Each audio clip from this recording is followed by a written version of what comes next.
News 18 India. और इस बीच आ रही एक बेहद अहम और बड़ी खबर। बिहार के दरभंगा में मूर्ति विसर्जन के दौरान हुए हंगामे में एक बड़ा पर्दाफाश हुआ है। देखिए, प्रतिमा विसर्जन में तोड़फोड़ के साथ लूट का पहले से ही प्लान तैयार किया गया था। पुलिस ने 30 से ज्यादा लोगों को हिरासत में अब तक ले लिया है और इन लोगों से पूछताछ भी लगातार जारी है। पुलिस ने गिरफ्तार किए गए लोगों के पास से मिले मोबाइल से पूरी साजिश का राज फाश किया है। तो जब्त किए गए मोबाइल से धार्मिक उन्माद फैलाने के सबूत मिले हैं। एक मोबाइल की जांच में इस बात का पता चला है कि इस्लाम जिंदाबाद नाम से एक व्हाट्सएप ग्रुप बनाया गया था और इस व्हाट्सएप ग्रुप में धार्मिक उपद्रव पैदा करने की साजिश पूरी तरह से पहले से रची गई थी। ग्रुप के एडमिन सहित कई ऐसे और युवकों की तलाश में फिलहाल पुलिस जुट चुकी है।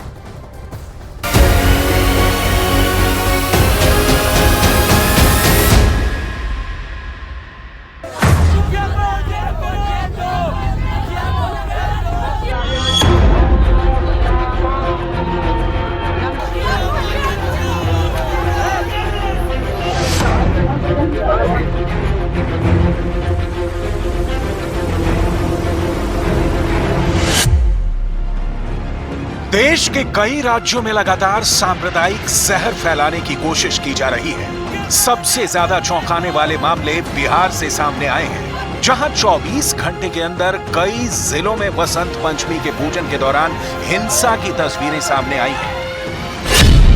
फरवरी के ही महीने में मध्य प्रदेश, राजस्थान, झारखंड, गुजरात, बिहार, महाराष्ट्र और बंगाल से सांप्रदायिक तनाव फैलाने की कोशिश अराजक तत्वों ने की है। देश के इन सभी राज्यों में किसी भी बड़ी वारदात को रोकने के लिए प्रशासन लगातार मुस्तैद है, लेकिन सबसे ज्यादा हिंसा, पथराव और सांप्रदायिक तनाव की घटनाएं अचानक बिहार में हुई। बिहार के अंदर एक दो नहीं बल्कि 4 जिलों से सरस्वती पूजन पर सांप्रदायिक तनाव की खबरों ने नीतीश सरकार को बेचैन कर दिया है।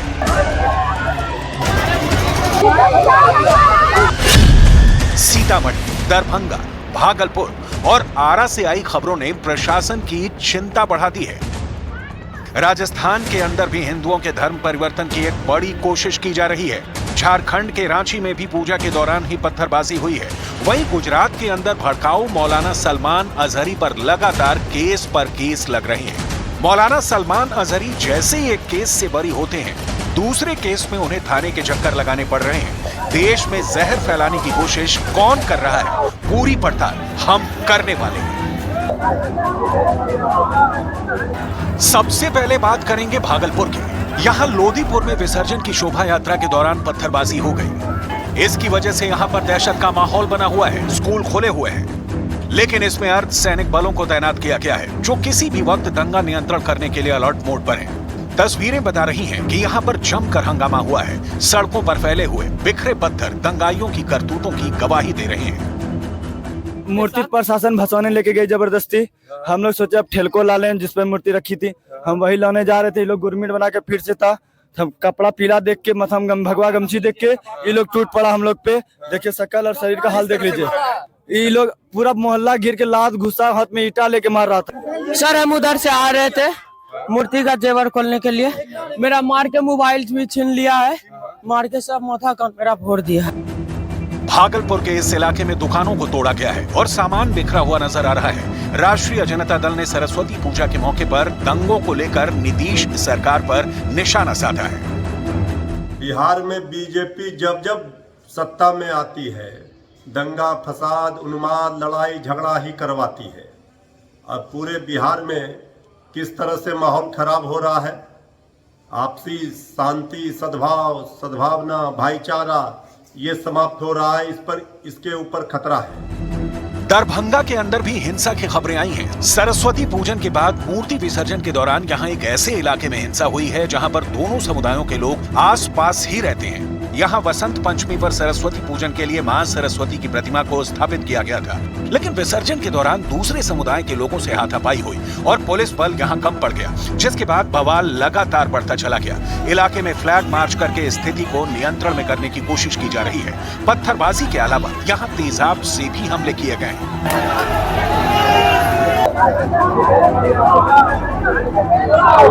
बहेरा थाना अंतर्गत बेनीपुर के इस क्षेत्र में सूचना प्राप्त हुई कि विसर्जन के दौरान दो पक्षों के बीच तनाव उत्पन्न हुआ है। तुरंत मौके पर पहुंच करके यहाँ के जो स्थानीय पदाधिकारी हैं उन लोगों ने नियंत्रण करने का काम किया और हम लोग बलिया पुलिस अधीक्षक और नया जिले की सारी टीम भी तुरंत यहाँ पहुँच गई है। तो अभी स्थिति नियंत्रण में है, सामान्य है, और जिन लोगों ने तनाव बढ़ाने का काम किया है उनको चिन्हित किया जा रहा है। दरभंगा के इस हिंसा प्रभावित इलाके में 42 लोगों को गिरफ्तार किया गया और 180 लोगों को चिन्हित किया गया। उपद्रवियों पर कड़ा एक्शन लेकर सख्त कार्रवाई का संदेश देने की कोशिश की गई। यहाँ बेनीपुर से जेडीयू के विधायक विनय चौधरी ने कानून का राज्य स्थापित करने पर जोर दिया है। जो मेरी जानकारी आई है कि 180 व्यक्तियों को चिन्हित करके एफआईआर किया गया है। दोषी को बख्शा नहीं जाएगा और निर्दोष को फंसाया नहीं जाएगा, यह मुझे उम्मीद है जिला प्रशासन से। असल समाज में कुछ लोग जो है ना, उनको बड़ा मजा आता है अशांति फैला करके, यही लोग करते हैं। आम लोग तो शांति प्रिय हैं। बिहार में वसंत पंचमी के मौके पर हुई इस हिंसा को लेकर राजनीति भी शुरू हुई है। एक तरफ जहां आरजेडी ने नीतीश सरकार पर आरोप लगाए हैं, दूसरी तरफ बीजेपी के प्रवक्ता ने विसर्जन के दौरान सांप्रदायिक सौहार्द बिगाड़ने को सुनियोजित साजिश करार दिया है। बिहार में आधा दर्जन से अधिक जिलों में सरस्वती पूजा विसर्जन के दौरान डीजे बजाने पर संप्रदाय विशेष द्वारा पत्थरबाजी की गई। दरभंगा के भालपट्टी से जो लोग पकड़े गए, उनके ऐप से यह पता चलता है कि बिहार में सांप्रदायिक सौहार्द बिगाड़ने की साजिश की गई। वसंत पंचमी के मौके पर इतने बड़े पैमाने पर हिंसा की खबरें सिर्फ बिहार से आना बहुत चौंकाने वाला है। सीतामढ़ी के कन्हौली थाना क्षेत्र में भी एक गांव के अंदर प्रतिमा विसर्जन के बाद विवाद पैदा हुआ। दो पक्षों के बीच में पथराव की घटना सामने है और अब प्रशासन ने यहां पर बड़ी संख्या में सुरक्षा बलों को तैनात कर दिया है ताकि किसी भी आपातकालीन स्थिति से निपटा जा सके। बिहार के आरा में भी मूर्ति विसर्जन को लेकर के विवाद हुआ है, जिसमें एक शख्स चाकू से घायल हो गया। घायल शख्स का उपचार चल रहा है और स्थानीय पुलिस ने पूरे मामले की जांच शुरू कर दी है ताकि आरोपियों का पता लगाया जा सके। झारखंड के रांची में भी दो समुदाय के बीच पत्थरबाजी की घटना हुई। रांची में भी दो समुदाय के लोग आमने सामने आ गए। मामले की जानकारी मिलने के बाद एसपी सहित दूसरे पुलिस अधिकारी और पूरा प्रशासनिक अमला मौके पर पहुंचा और किसी तरह से स्थिति को नियंत्रण में लिया गया है। बड़ी बात यह है कि रांची में भी सरस्वती पूजन के बाद मूर्ति विसर्जन को लेकर ही हिंसा भड़की है। दूसरी तरफ गुजरात में भड़काऊ भाषण देने के आरोप में मौलाना सलमान अजहरी पर शिकंजा कसा जा रहा है। लगातार उनको कोर्ट के चक्कर काटने पड़ रहे हैं। इससे कुछ दिन पहले एक और इसी तरीके के मामले में जब उन्होंने भड़काऊ भाषण दिया था तो उन्हें जमानत मिली थी। आने वाले दिनों में ऐसे ही मामलों को लेकर उनके ऊपर कानून पालन करने वाली एजेंसियों का शिकंजा और ज्यादा कसेगा। सलमान अजहरी पर गुजरात के अरवली इलाके में भड़काऊ भाषण के मामले में ही केस चल रहा है। यहां भी उन्हें 5 दिन के रिमांड पर भेजा गया है और रिमांड पूरी होने के बाद दोबारा अदालत में पेश किया जाएगा। वहीं बिहार के मुंगेर से हिंदुओं को धर्मांतरित करने की खबरों ने भी प्रशासन को चौकन्ना कर दिया है। मुंगेर के जिला मुख्यालय से लगभग 50 किलोमीटर दूर मौजूद तारापुर अनुमंडल क्षेत्र में मौजूद महादलित बस्ती के कई लोगों को लालच देकर ईसाई धर्म में शामिल करने का आरोप बजरंग दल की तरफ से लगाया गया है। अब बजरंग दल के ही कार्यकर्ताओं ने यहां पर दोबारा पहुंचकर ईसाई धर्म में शामिल हुए इन लोगों को दोबारा यज्ञ और हवन करवा के हिंदू धर्म में शामिल करवाया है। लोगों का निशाना भोले भाली जनता रही है। इनको मतांतरण करके ईसाई धर्म में लाना इनका रोजगार है और हम इसका कड़ा विरोध करते हैं और ऐसे लोगों को कतई बख्शा नहीं जाएगा। एक एक को चिन्हित कर सब पर कार्रवाई की जाएगी और जितने भी लोग हिंदू से पुनः ईसाई बने हैं वे पुनः अपने घर में आए। राजस्थान के भरतपुर में भी धर्मांतरण का बड़ा खेला चल रहा है। इस मामले में 5 आरोपी गिरफ्तार हुए हैं और एसआईटी जांच की सिफारिश की गई है। पहला मामला 11 फरवरी का है, जहां भरतपुर शहर में 400 से 500 महिलाओं और युवतियों का एक निजी होटल में धर्म परिवर्तन करवाया जा रहा था। दूसरा मामला 14 फरवरी को चिकसाना थाना इलाके का है, जहां गांव पीपला में एक घर में पति पत्नी 3 वर्ष से धर्म परिवर्तन का केंद्र संचालित कर रहे थे। हाल ही में चिकसाना थाना में भी लगभग ऐसा है ही कोई प्रकरण जो है वो पुलिस के संज्ञान में आया था। इस प्रकार की जो घटनाएं लगातार सामने आ रही हैं, इनके विस्तृत और गहराई से अनुसंधान करने के लिए इस SIT का गठन किया गया है। अभी कुछ तथ्य उनसे पूछताछ में सामने आए हैं जिनका खुलासा अभी किया जाना संभव नहीं है।